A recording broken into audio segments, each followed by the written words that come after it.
Hey everyone. So this past Tuesday, just a couple days ago, the Lebanese president Joseph Aoun was in Washington and he met with President Trump. And I didn't really make a video about the outcome of that meeting. And a few people asked me about it. They're like, hey, this big event happened. Well, you should be covering it. And I agree. And the reason I didn't make a video at first is that I wasn't quite sure what actually changed or happened. There was no big announcement coming out of the meeting, and I wasn't really sure what to say about it. But the more I've thought about it, the more I've looked into what's going on in Lebanon, there have been developments this week around the meeting that need to be talked about. So we're going to get into the whole Lebanon situation. Just, of course, level set. A few weeks back, Israel, about a month ago, Israel and Lebanon signed this framework agreement that would involve pilot zones that Israel would withdraw out of a few areas that are cleared of Hezbollah, where the Lebanese armed forces would come in and prove their and verify their ability to control an area and clear it out of any Hezbollah assets, infrastructure, personnel, etc., to secure it. And then as they show their ability to hold territory and keep it clear of Hezbollah, so there's no longer a threat to Israel, Israel will withdraw from more areas. That's basically the agreement. We're going to get into this in this video, and we're going to talk about where things stand right now. Let's hit the headlines. Let's get right to it. Okay. Lebanese army enters southern town after Israeli withdrawal in first test of U.S. brokered deal. This is from Tuesday.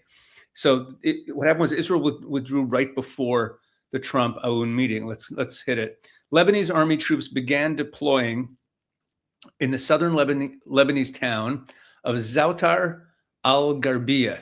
We're going to talk a lot about that in this video.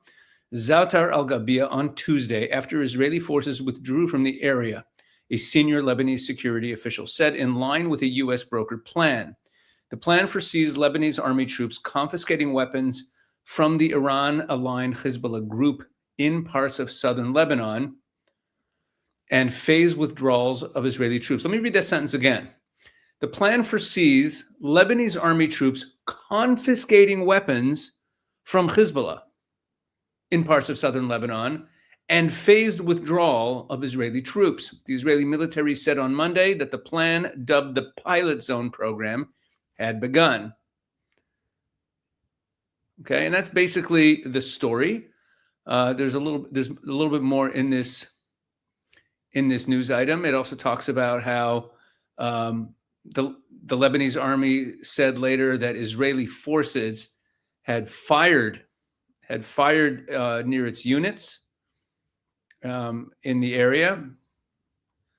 Near the deployment, warning that the incident could obstruct the steps being carried out. The Israeli military said its troops fired warning shots into the air after Lebanese army personnel, accompanied by an engineering vehicle, crossed about 150 meters into what it calls a security zone, meaning there's a zone where Israeli troops still have kept it clear. It's a security zone that they've set up, a buffer zone that, and they don't want anyone going in there.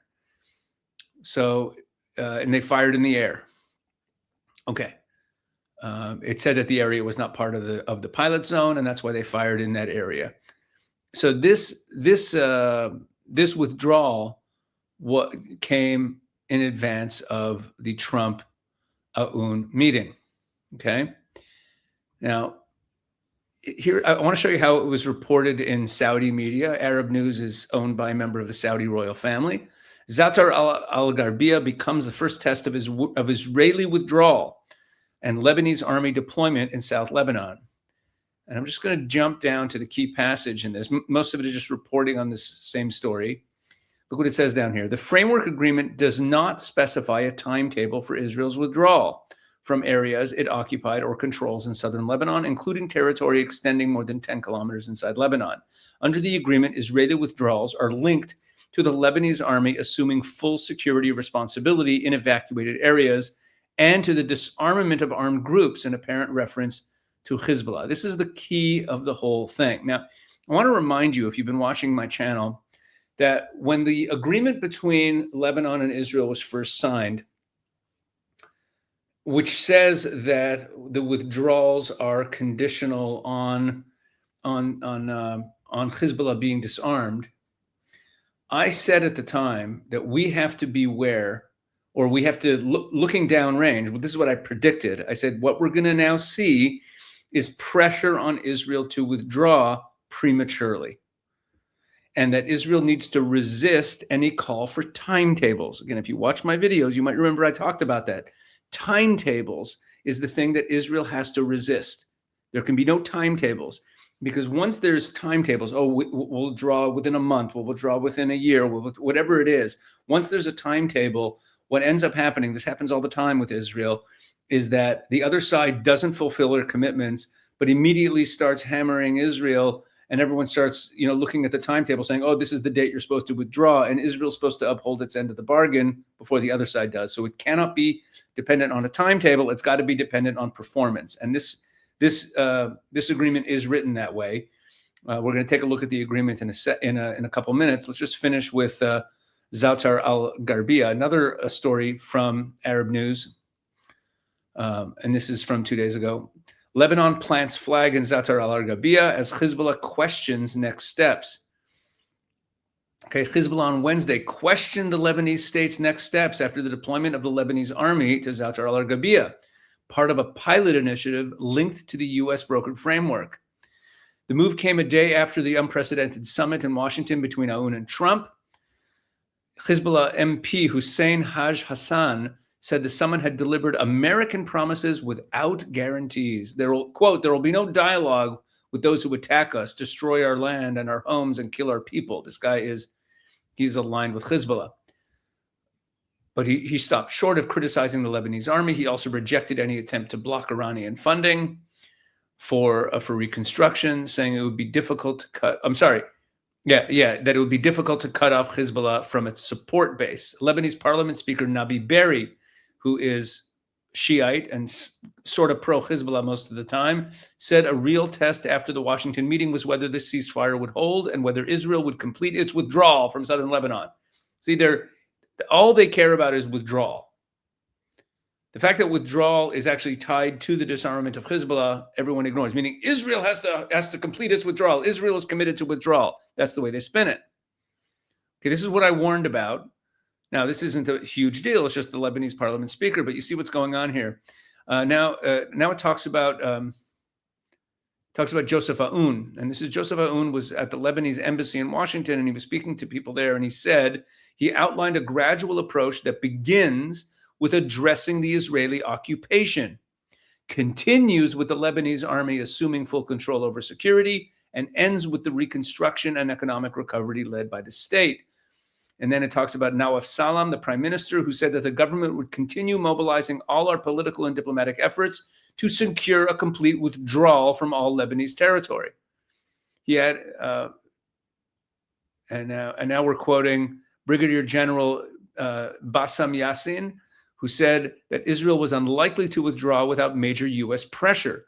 If withdrawal does take place, it will benefit everyone and allow the Lebanese army to deploy and carry out its normal duties.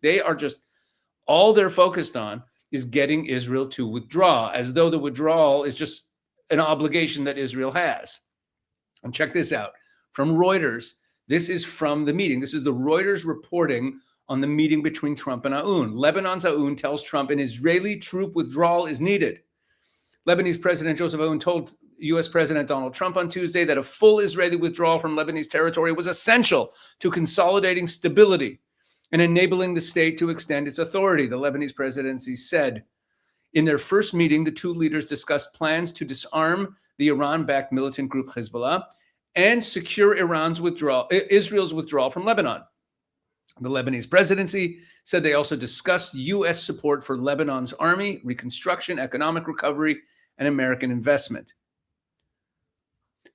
In a statement after the talks, the Lebanese presidency said Aoun stressed to Trump the urgent need for a complete Israeli withdrawal from Israeli territory, calling it an essential step to consolidate stability and enable the Lebanese state to extend its full sovereignty exclusively through its own forces. Hours ahead of Aoun's meeting with Trump, Lebanese army troops began taking control of territory vacated by Israeli forces in southern Lebanon, the first test of the plan. A Lebanese official said Aoun believes that only Trump possesses the leverage needed to pressure Israel to withdraw its troops and help Lebanon restore its sovereignty. Look, if Israel withdraws its troops and Hezbollah is still there, Lebanon ain't got no sovereignty. Lebanese sovereignty means that there's no Hezbollah, that Iran is not controlling Lebanon. You follow? They always talk about Lebanese sovereignty, Lebanese sovereignty. Israel is trying to get rid of Hezbollah. And the Lebanese government says they want to get rid of Hezbollah, and they say that they don't want Iran and Hezbollah making decisions for Lebanon.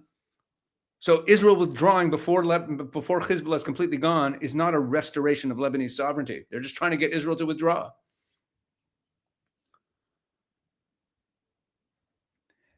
The official said that Aoun, in addition to asking the U.S. president to press Israel to withdraw, would also present Trump with a written proposal on how to decommission Hezbollah's massive arsenal.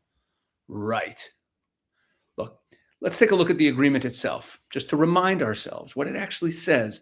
As all this pressure ramps up on Israel to withdraw, let us go back to the actual document. You see, I talk about this all the time with every agreement that Israel signs. Let's pause for a second and talk about the Gaza 20-point plan. In the Gaza 20-point plan, it talks about Hamas disarmament as a prerequisite.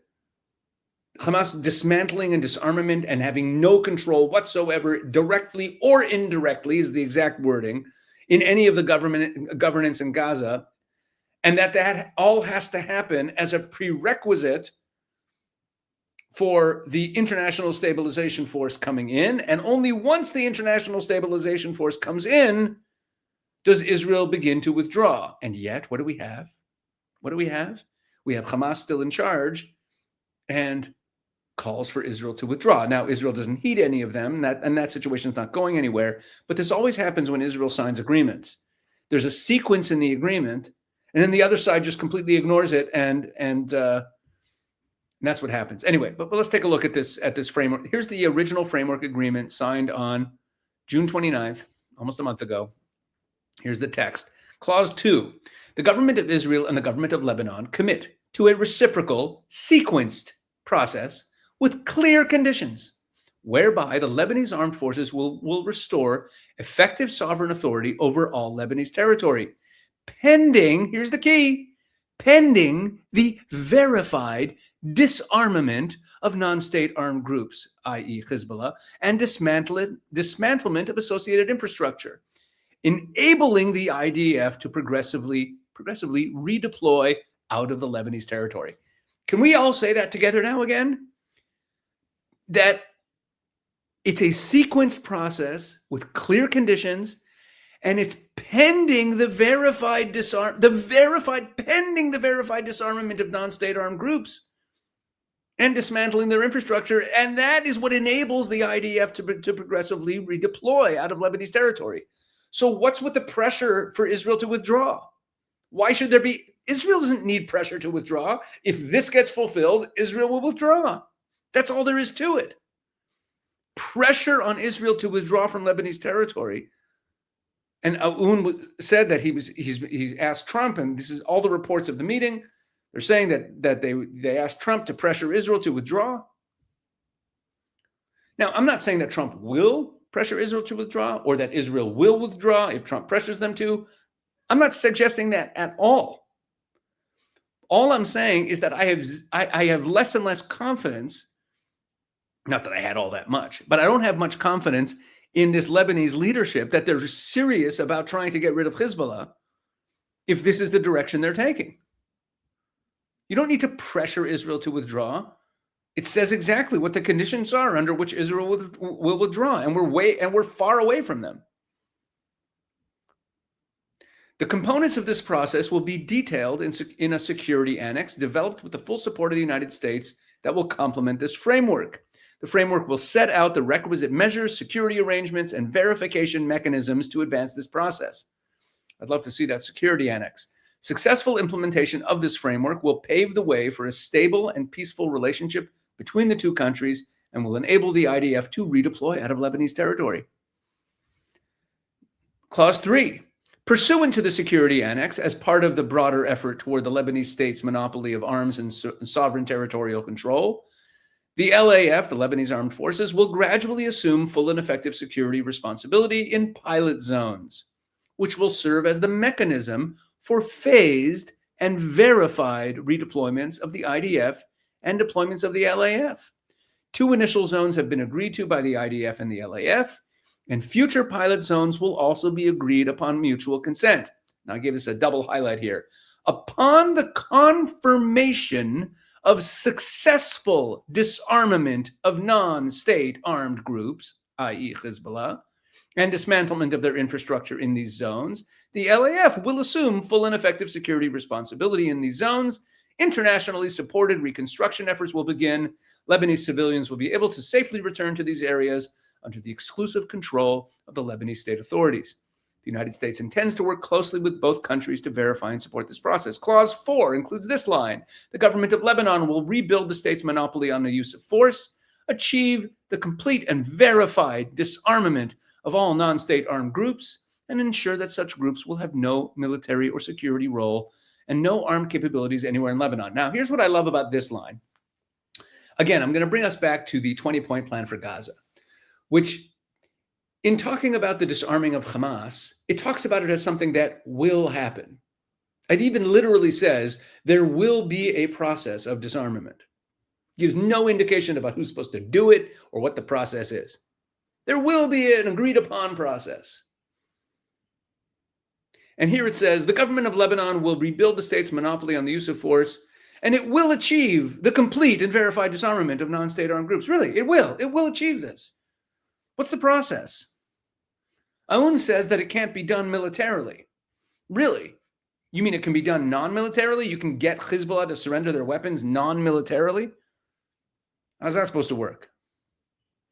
Clause 5 includes this: the government of Israel underscores that the termination of this threat through the disarmament and dismantlement of such groups in all of Lebanon and additional security arrangements to be agreed upon between the two countries will eliminate any future need for the IDF military action or presence in Lebanon. Okay, and Israel has no territorial ambitions there. And remember, Lebanon signed this, which means Lebanon agreed to this. That what eliminates the need for the IDF military presence in Lebanon is the termination of the threat, the dismantlement and disarmament of Hezbollah. Let's jump down to clause 9. The government of Lebanon commits to a rigorous, performance-based program to enable the capacity of the LAF to assert full military and security control within Lebanon in accordance with security arrangements agreed upon within the framework of negotiations, and to implement the disarmament of all non-state armed groups and exercise effective authority across Lebanon. Again, I'm not suggesting they have the ability to or they will. Oh, here's the security annex. I should read it, shouldn't I? We'll take a look at the security annex another time. My bad, I didn't read the security annex. But let me just underscore the key point that I'm making here. The disarmament of Hezbollah is repeated over and over and over again as the prerequisite for Israel to withdraw from wherever it is. So pressure on Israel to withdraw right now is completely misplaced. It is misplaced. You don't have to pressure Israel to withdraw from Lebanon. Now, there was a nice piece that I saw written on this whole topic in the wake of the Aoun-Trump meeting. This was published yesterday by the Foundation for Defense of Democracies. Mr. Aoun came to Washington. Lebanon now owes results. I'll read a few choice excerpts of it.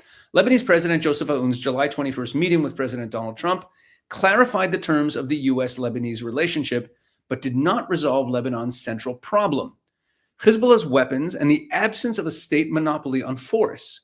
Aoun thanked Trump for brokering the June 26 framework agreement with Israel, which conditions new U.S. assistance and a phased Israeli withdrawal from South Lebanon on verifiable Lebanese action against Hezbollah. and sought U.S. pressure for further withdrawals, support for the Lebanese armed forces, reconstruction aid. Trump reaffirmed the framework and promised further Israeli redeployment. He promised further Israeli redeployment. Interesting. And very concrete plans for supporting the LAF. Aoun walks away from the summit strengthened domestically as Washington's principal Lebanese interlocutor, but without making any measurable commitments. The political benefit must now yield tangible results. Lebanese cabinet approval and enforcement of verifiable pilot zone plan, a nationwide disarmament timetable, and safeguards against Hezbollah's interference in the implementation and aid. Those are going to be tough things to achieve. Aoun and Lebanon deserve some credit. The government proscribed Hezbollah's military activities on March 2nd. That's true. The Lebanese government on March 2nd, that was the day that Hezbollah started shelling Israel unprovoked, firing tons of rockets at northern Israel unprovoked because they were defending Iran from Lebanon. Aoun backed direct negotiations with Israel, and anyway. So when that happened, the Lebanese legislature said that Hezbollah's activities are illegal. So they passed a resolution or whatever. They voted that they announced that Hezbollah's military activities are illegal. Very nice. So they're saying, let's give them a little credit. The government proscribed Hezbollah's military activities on March 2nd. Aoun backed direct negotiations with Israel and the framework. He deserves credit for that, despite Hezbollah's objections. And the LAF reinforced its presence around the proposed southern Lebanon pilot zones, parcels of Israeli-occupied Lebanese territory to be transferred to LAF control. There, the LAF would clear non-state weapons and infrastructure, third-party inspectors would verify its work, and qualified units would prevent Hezbollah's return before further Israeli withdrawals. That's the idea. On the summit day, the LAF entered Zoutar al-Gharbia, that's the place we were talking about before, and as Israeli forces withdrew but remained nearby. The limited handover showed that LAF control can produce phased Israeli redeployment, but not Hezbollah's disarmament, and therefore cannot substitute for nationwide policy.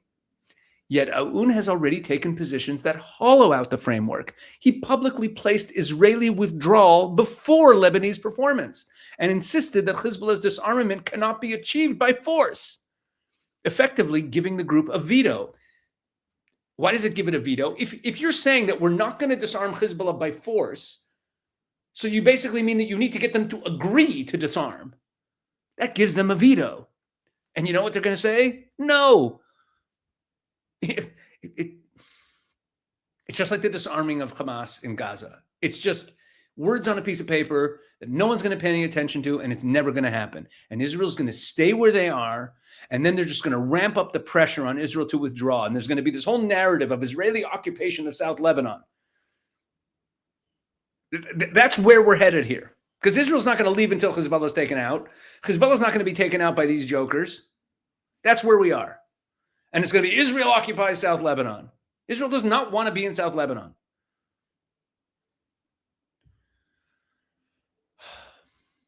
In the Oval Office, he again emphasized U.S. pressure on Israel without offering a comparable Lebanese timetable. He has not held LAF commander Rodolphe Haikal accountable for resisting the cabinet's March 2nd decision and refusing to proceed with disarmament. Rodolphe Haikal, who's the commander of the Lebanese armed forces, of Lebanese army, is actually he's pro-Hezbollah. And he has said that he's not going to disarm Hezbollah. Aoun, and now they make recommendations down here, and that's what we'll end with. Aoun should use his enhanced political standing to secure a dated LAF-prepared pilot zone plan formally adopted by the cabinet. It should designate the units responsible for each zone and vet them for Hezbollah links or sympathies. It has to they should identify the weapons, the tunnels, the caches, the caches of weapons and command facilities to be cleared, specify lawful measures against armed personnel who resist implementation, right? Because you're going to have members of the armed forces who will refuse to disarm Hezbollah because they are Hezbollah. There's an estimate about 30% of the Lebanese armed forces are sympathetic to Hezbollah. So what you have to come up with you have to publicly declare, you have to decide what are going to be the consequences if someone resists. You have to guarantee third-party inspectors real-time access and pair verified LAF milestones with phased Israeli withdrawals. Beyond the pilot zones in southern Lebanon, the plan should cover the seizure or destruction of Hezbollah's weapons and tunnels, closure of its smuggling routes, dismantling of its command structure, and demobilization of its armed personnel throughout the country. This is kind of a no-brainer. This is what it means to disarm Hezbollah. Aoun should also press the cabinet and responsible authorities to insulate state institutions, including security, reconstruction, and financial apparatuses, from Hezbollah's influence. Officials with operational or financial ties to Hezbollah should be removed or recused from reconstruction, procurement, and donor fund oversight, with U.S. audits ensuring that assistance does not reach Hezbollah or its affiliates. Now, none of these things is going to happen, by the way. Watch. None of it's going to happen. What they're saying in this piece is if this is serious, if this is going to be successful, if Joseph Aoun is serious about everything that's in the agreement, that the Lebanese state is going to exert its sovereignty and they're going to disarm Hezbollah and they're going to take control, this is what it will look like. But what they're not saying, in parentheses on this whole thing, is they're not going to do any of this.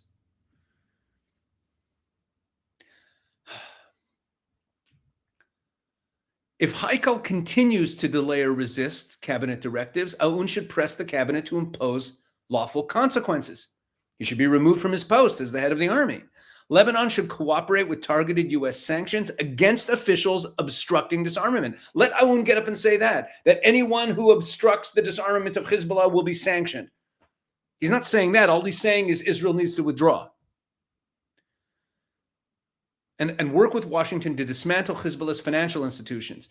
Aoun's fear that seizing Hezbollah's entire arsenal at once could provoke civil conflict, civil war, makes immediate comprehensive disarmament unlikely. Oh yeah. Trump should not demand sweeping promises Aoun cannot deliver. But Lebanon's very real constraints cannot justify American acquiescence to indefinite Lebanese inaction, which is what we will have, folks. We are headed for indefinite Lebanese inaction on this front. So I am not optimistic that we're going to see any progress on this Lebanon thing. Like I said, watch, it's going to happen. And I'll probably make a video where I'll say, you see, remember, all we're going to have is a narrative of Israel refusing to withdraw from Lebanon. Hezbollah is going to stay where they are. Israel is going to have its hands tied because you're going to have these pilot zones right nearby with Lebanese army now there. It's going to make it harder to fight Hezbollah. Look, that's the situation. That's the situation. I don't have better news on this front. God bless Joseph Aoun for saying the right things and for ostensibly trying to move Lebanon in the right direction. And probably he behind closed doors, he's harsher on Hezbollah than he is in public. He's got to, the whole problem here is Lebanon itself. It's an unsolvable problem, in my opinion. You've heard me talk about that before. All right, we're done. God bless. Have a good weekend.